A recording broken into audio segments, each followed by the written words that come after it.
जय गुरुदेव. आज आपण जाणून घेणार आहोत त्रयोदशी तिथी याबाबत आणि त्रयोदशी तिथीसाठी उपयुक्त अशा पुष्पौषधी किंवा बॅच फ्लावर औषधी कोणत्या. आता त्रयोदशी तिथी व जन्माला आलेली व्यक्ती ही आकर्षक, बुद्धिमान असतात. यांच्यामध्ये संवाद कौशल्य म्हणजे कम्युनिकेशन स्किल हे उत्तम असतं. लोकांना आकर्षित करण्याची जी पॉवर आहे, ज्याला आपण म्हणतो मेस्मरायझिंग कॅरेक्टर यांच्याकडे. त्रयोदशी तिथी जी आहे ती परिवर्तन आणि प्रगतीशी संबंधित आहे. मग ही प्रगती तुमची आध्यात्मिक असो किंवा आर्थिक असो, या तिथीला जन्माला आलेली व्यक्ती हे बदल स्वीकार करण्यास पूर्ण तयार नसतात. भूतकाळात जास्त रमतात.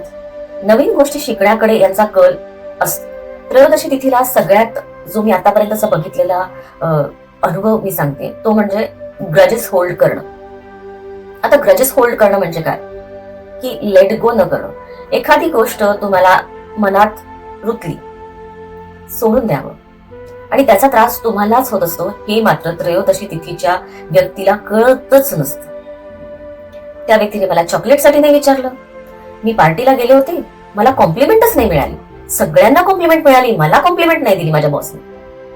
ही गोष्ट वर्षानुवर्ष ही यांच्या मनात घोळत असते आणि होतं काय की या गोष्टीमुळे या व्यक्ती आयुष्यभर समोरच्या व्यक्तीशी असूया धरून वागतात.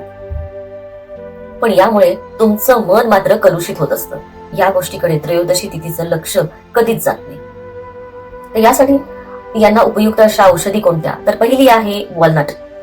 आता वॉलनट ही जी आहे जीवनात बदल घडवण्यासाठी किंवा जीवनात येणारे बदल जे आहे ते स्वीकार करण्यासाठी यांना मदत करतं.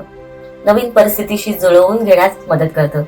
मग नकारात्मक विचार, नकारात्मक प्रभाव याच्यापासून यांना संरक्षण देतं आणि यामुळे ही व्यक्ती आत्मविश्वासाने पुढे जाऊ शकते. दुसरी जी बॅचलर औषधी आहे ती म्हणजे आहे हनीसाकल. आता हनीसाकल जी आहे ती भूतकाळाशी जास्त जोडलेलं गेलेलं असेल एखादी व्यक्ती तर त्याला कमीपणा आणते. सारखी एखादी व्यक्ती जुन्या आठवणींमध्ये रमत असते तर प्रेझेंट मध्ये आणण्यासाठी हनीसकल नावाची औषधी उत्तमरित्या काम करते. म्हणजे थोडक्यात काय, या व्यक्तींना वर्तमान परिस्थितीमध्ये आणण्यासाठी किंवा वर्तमान परिस्थितीसाठी जो प्रयत्न आहे ती हनीसकल इथे करत असते.